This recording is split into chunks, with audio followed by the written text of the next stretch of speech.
John chapter 2, verses 1 through 12. On the third day, a wedding took place at Cana in Galilee.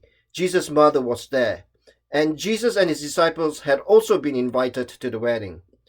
When the wine was gone, Jesus' mother said to him, "They have no more wine."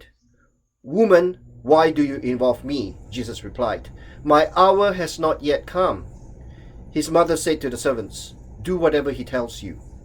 Nearby stood 6 stone water jars, the kind used by the Jews for ceremonial washing, each holding from 80 to 120 liters. Jesus said to the servants, "Fill the jars with water," so they filled them to the brim.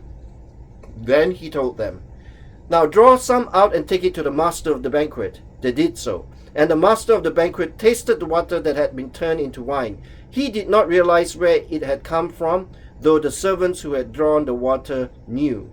Then he called the bridegroom aside and said, "Everyone brings out the choice wine first, and then the cheaper wine after the guests have had too much wine to drink.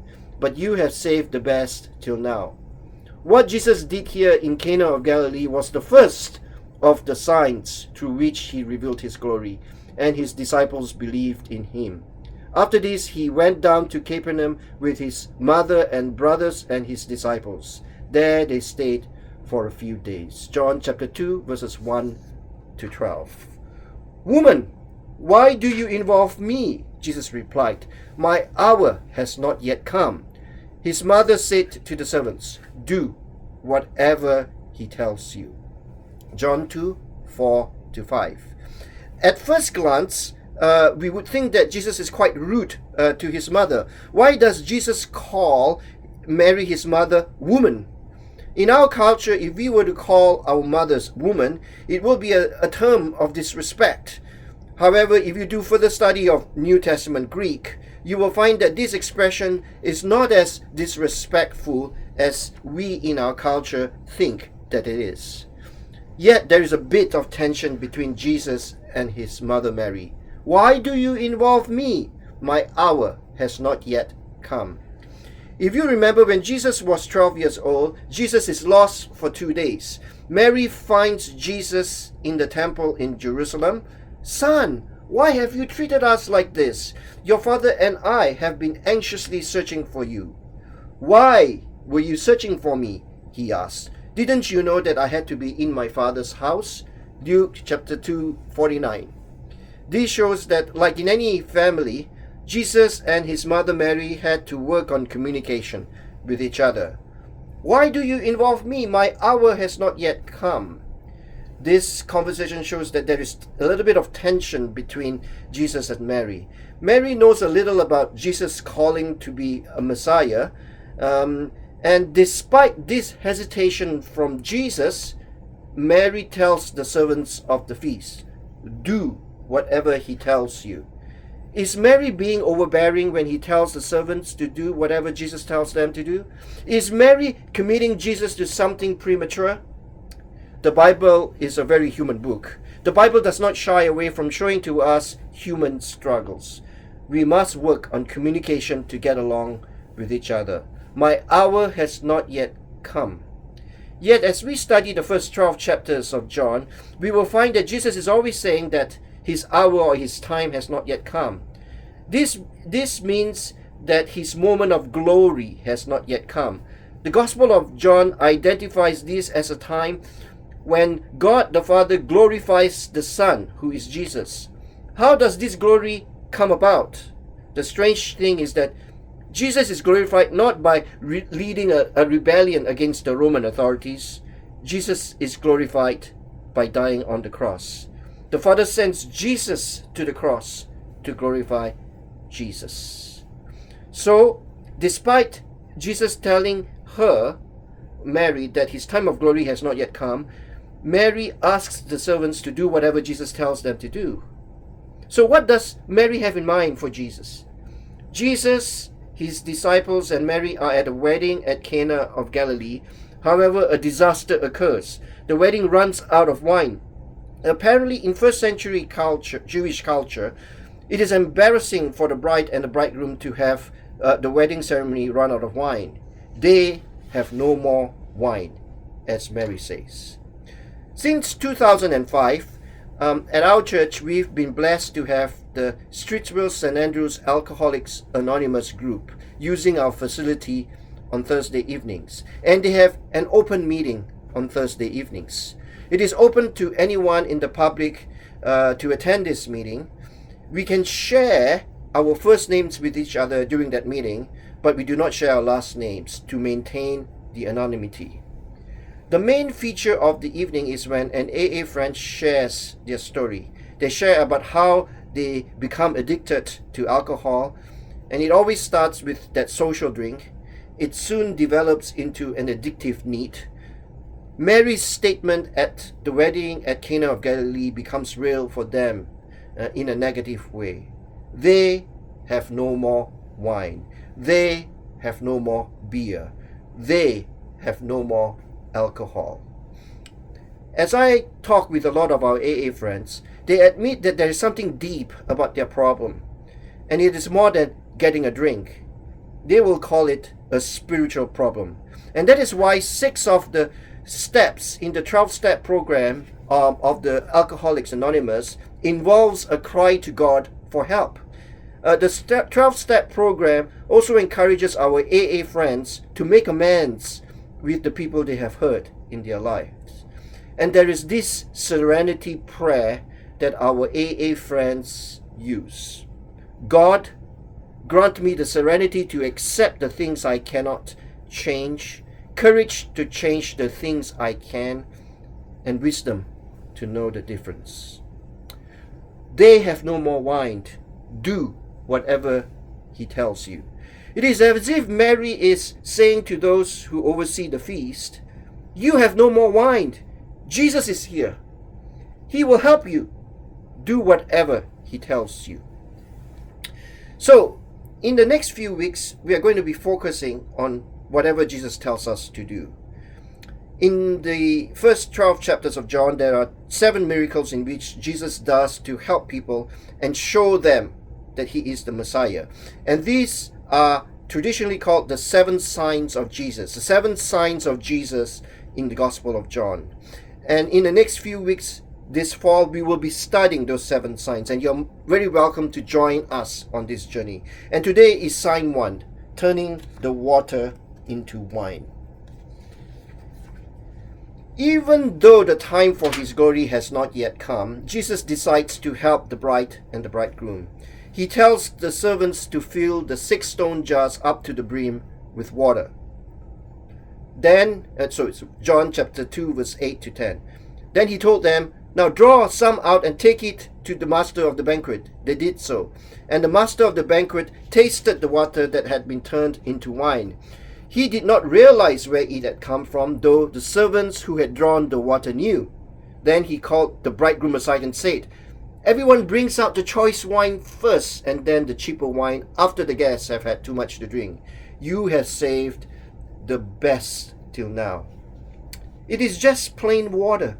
It is put into 80-liter jars that are used for ceremonial cleansing. The ceremonial laws are so strict that people must wash their hands a certain day before they eat. And these jars are used to store the water for that purposes. These jars are huge. They are ordinary jars that you find in a house in 1st century Cana. Jesus uses plain water and ordinary stone jars. So Jesus turns what is plain and ordinary into wine of the finest. The wedding is not only saved from having no wine, the master of the banquet declares that this is a choice wine.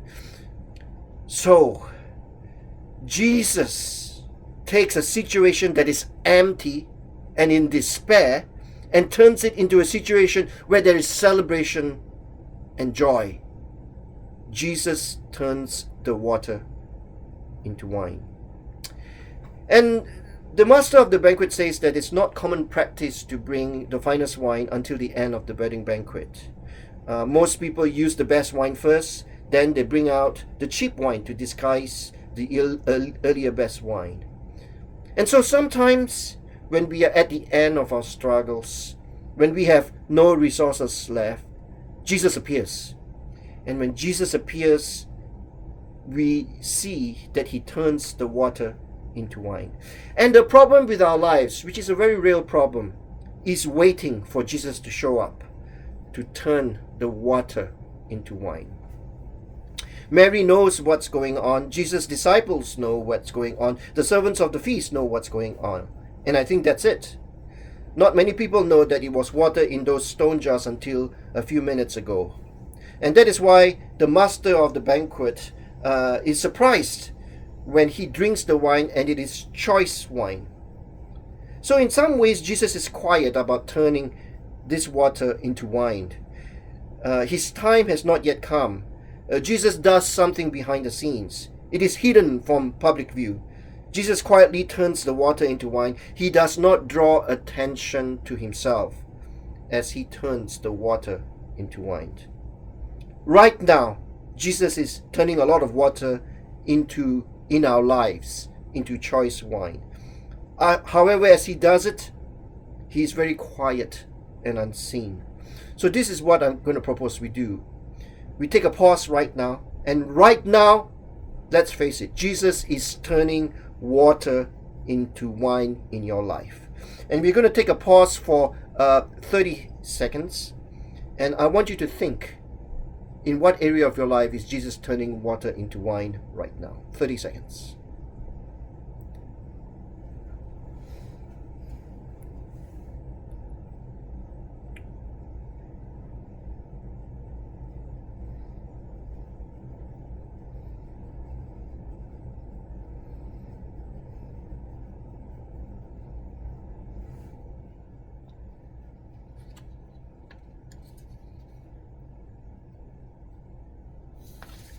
There is one group of people Jesus wants to make sure that they know that he's changing the water into wine. John chapter 2 verse 11. What Jesus did here in Cana of Galilee was the first of the signs through which he revealed his glory, and his disciples believed in him. So this is John chapter 2. There are 19 more chapters in the Gospel of John. And you will see time and time again that the disciples will see the signs of Jesus, especially those 7 signs in John. The problem is that they get caught up with the signs and they forget about the sign giver. The purpose of the signs is so that they believe and trust in him, Jesus, the sign giver. Once we see the signs of Jesus in our lives, we must remember that the signs point to the sign giver. We need to keep in touch with the sign giver, not the signs. So remember that as he turns the water into wine, it is a secret thing. No one knew that he is turning the water into wine except Mary, his disciples, and the servants of the feast. As Jesus does the signs in our lives, very often he does so very quietly. In 1990, I was at Regent College in Vancouver, which is a seminary. In one of the courses, I read the Westminster Confession of Faith and John Calvin's Institutes of Religion. These books share what I call reformational theology, which form the foundation of the Presbyterian faith. If you remember, there are 5 solas that explain the reformational faith. Sola gratia, grace alone. Sola fide, faith alone. Solus Christus, Christ alone. Sola scriptura, scriptures alone. Soli Deo gloria, to God be the glory. We celebrated these 5 phrases in 2017 when it was the 500th anniversary of the Reformation. So in 1990, when I studied these books, I realized that my theological persuasion had become reformed or reformational. However, for 25 years after that, I was a pastor in denominations that did not appreciate the reformational heritage. And during those times, I wondered where I fit. And perhaps you could say that during those 25 years, Jesus was working in me. He was slowly turning the water into wine. And this was until May 2015, when I started studying at Knox College in my year of transitional studies so that I could serve in the Presbyterian Church in Canada, the PCC. The PCC is a denomination that appreciates the reformational faith. My first experience of being in the PCC was being a student pastor for a year at Glenbrook Presbyterian Church. Then I was called to St. Andrew's, Streetsville. So now I realize that during those 25 years when I was in other denominations, Jesus was quietly turning the water into wine. Then when I was called to this church, St. Andrew's, Streetsville, which is part of the PCC, I could see that the water had indeed been turned into wine. God had brought me to a denominational setting that was sympathetic to the Reformation of faith. And I realized that I was called to a church that appreciated the Reformation of faith. Sola gratia, sola fide, solus Christus, sola scriptura, and soli Deo gloria.